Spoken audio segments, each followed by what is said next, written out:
नमस्कार विद्यार्थियों, आज हम पढ़ेंगे झांसी की रानी कविता का भाग 2। पिछले भाग में हमने पढ़ा कि झांसी की रानी के प्रिय खेल बर्छी, ढाल, कृपान और कटारी थे। गंगाधर राव से विवाह के बाद छबीली झांसी की रानी लक्ष्मीबाई बनकर झांसी आई। कुछ समय बाद उनके पति की मृत्यु हो जाने पर रानी लक्ष्मीबाई ने झांसी का राजपाट संभाला। झांसी को अंग्रेजों से बचाने के लिए वह वीर पुरुषों के समान अंग्रेजों से लड़ी। तो अब कविता का आगे भाग पढ़ते हैं। कविता को अच्छे से समझने के लिए इसे अंत तक अवश्य देखें। इस कविता की कवयित्री हैं सुभद्रा कुमारी चौहान जी। अनुनय विनय नहीं सुनता है, विकट फिरंगी की माया, व्यापारी बन दया चाहता था जब यह भारत आया। डलहौजी ने पैर पसारे, अब तो पलट गई काया, राजाओं नवाबों को भी उसने पैरों ठुकराया। रानी दासी बनी बनी यह दासी अब महारानी थी, बुंदेले हर बोलों के मुंह हमने सुनी कहानी थी। खूब लड़ी मर्दानी वह तो झांसी वाली रानी थी। शब्दार्थ: अनुनय विनय, दीनता भरी प्रार्थना, फिरंगी अंग्रेज, काया पलटना, सारा रूप बदल जाना, पैर पसारना, विस्तार करना। व्याख्या: जब अंग्रेजों ने झांसी को अपने राज्य में मिलाया तब रानी ने उनसे अनेक तरह से विनम्र प्रार्थना की, परंतु सब बेकार रहा। अंग्रेज जब भारत में ईस्ट इंडिया कंपनी के रूप में आए तो वे साधारण व्यापारी थे। उस समय वे यहाँ के राजाओं की दया चाहते थे। डलहौजी ने धीरे धीरे अंग्रेजी शासन का विस्तार किया और धीरे धीरे परिस्थितियां उनके पक्ष में आ गई। जिन राजाओं और नवाबों से वे तब दया मांगते थे, उन्हीं को अंग्रेजों ने पैरों से ठुकराया। अब रानी अंग्रेजी राज्य की दासी थी और दासी के समान रहने वाली अंग्रेजी शासन की विक्टोरिया अब हमारे देश की महारानी बन गई थी, यानी अंग्रेजी साम्राज्य पूरे भारत में फैल गया। छिनी राजधानी दिल्ली की, लिया लखनऊ बातों बात, कैद पेशवा था बिठूर में, हुआ नागपुर का भी घात। उदयपुर तंजौर सतारा कर्नाटक की कौन बिसात, जबकि सिंध पंजाब ब्रह्मपर अभी हुआ था वज्र निपात। बंगाले मद्रास आदि की भी तो यही कहानी थी, बुंदेले हर बोलों के मुंह हमने सुनी कहानी थी। खूब लड़ी मर्दानी वो तो झांसी वाली रानी थी। शब्दार्थ: कैद बंदी, घात हमला, बिसात औकात, वज्रनिपात बिजली का गिरना। व्याख्या: अंग्रेजों ने दिल्ली छीन ली और उस पर अपना अधिकार कर लिया। लखनऊ को भी उन्होंने जीत लिया। बिठूर के पेशवा बाजीराव को बंदी बना लिया गया और नागपुर पर भी घातक हमला हुआ। इसी प्रकार उदयपुर, तंजौर, सतारा, कर्नाटक आदि भी अंग्रेजों के सामने न ठहर सके। सिंध, पंजाब, म्यांमार आदि का भी पतन हो गया। यही हालत बंगाल और मद्रास की भी हुई। झांसी की रानी युद्ध में वीर पुरुषों की भांति लड़ी और उसकी यह कहानी हमने बुंदेलखंड के हर व्यक्ति के मुंह से सुनी थी। रानी रोई रनिवासों में, बेगम गम से थी बेजार, उनके गहने कपड़े बिकते थे कलकत्ते के बाजार। सरेआम नीलाम छापते थे अंग्रेजों के अखबार, नागपुर के जेवर ले लो, लखनऊ के लो नौलख हार। यूं पर्दे की इज्जत परदेशी के हाथ बिकानी थी, बुंदेले हर बोलों के मुंह हमने सुनी कहानी थी। खूब लड़ी मर्दानी वो तो झांसी वाली रानी थी। शब्दार्थ: रनिवास, रानियों के रहने की जगह। गम, दुख, बेजार, रोने के कारण बुरी स्थिति होना। परदेशी, विदेशी।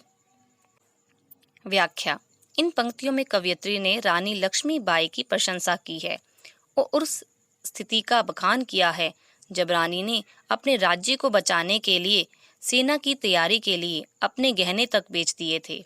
जिन राजाओं के राजपाट छिने, उनकी रानियां रनिवासों में रो रही थी और जिन नवाबों की रियासत छिनी, उनकी बेगमें भी बहुत दुखी थी।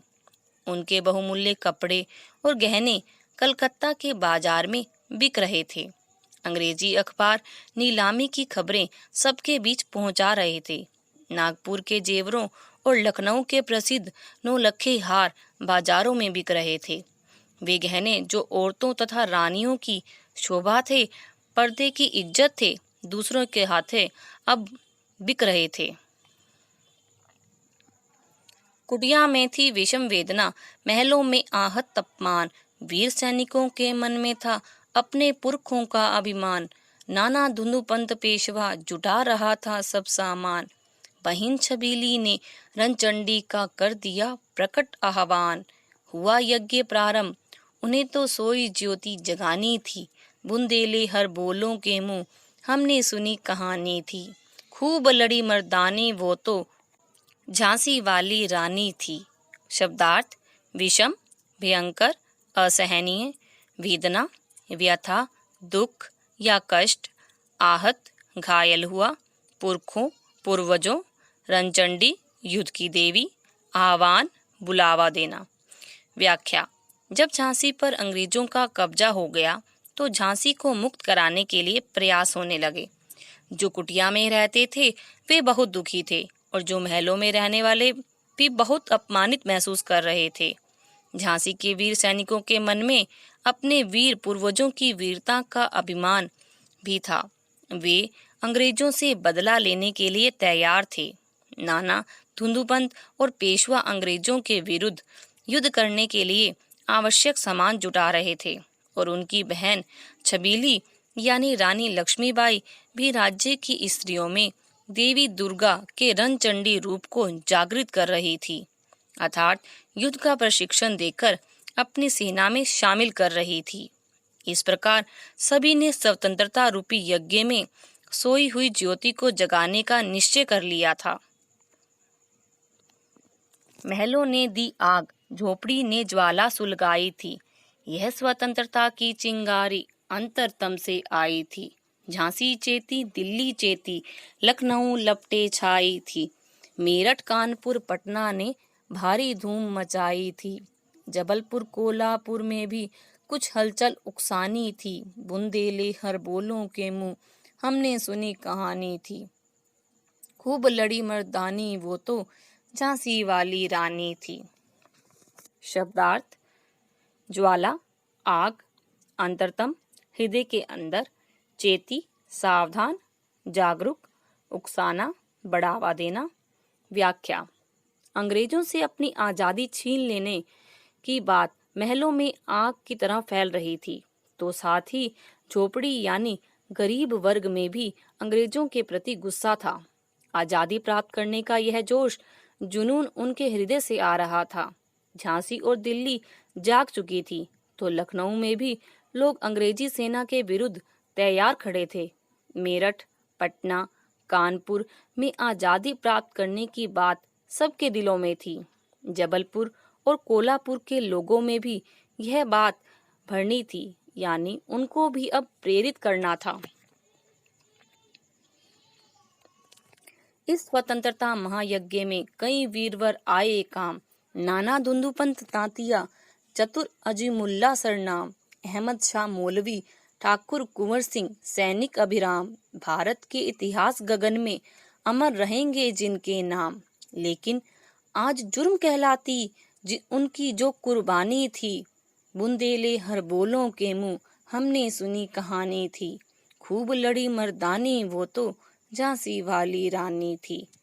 शब्दार्थ: वीरवर, वीर योद्धा, काम आना, वीर गति को प्राप्त होना या युद्ध में मारे जाना। इतिहास गगन, इतिहास रूपी आकाश। जुर्म, अपराध, दोष। कुर्बानी, बलिदान। व्याख्या: इन पंक्तियों में भारतीय स्वतंत्रता संग्राम के उन वीरों का बखान है जो रानी लक्ष्मीबाई के सहयोग के लिए आगे बढ़े थे और अपनी आखिरी सांस तक युद्ध लड़ते रहे थे। जब स्वतंत्रता रूपी महायज्ञ आरंभ हुआ तो उनके वीर योद्धाओं ने अपना बलिदान दिया और इनमें नाना धुंधुपंत तांतिया, अजीमुल्ला, अहमद शाह मौलवी, कुंवर सिंह जैसे वीर सैनिक थे। आजादी के इस महायज्ञ में कई वीरों को अपनी कुर्बानी देनी पड़ी। भारत की स्वतंत्रता के इतिहास रूपी आकाश में इनका नाम सूरज चांद की तरह हमेशा अमर रहेगा। उनकी इस कुर्बानी, त्याग और बलिदान को अंग्रेज जुर्म अर्थात अपराध कहते थे। तो इस प्रकार हमने इस भाग में पढ़ा कि किस प्रकार झांसी की रानी के साथ अन्य कई वीर सिपाहियों ने भी स्वतंत्रता संग्राम में बढ़ चढ़कर भाग लिया। नमस्कार।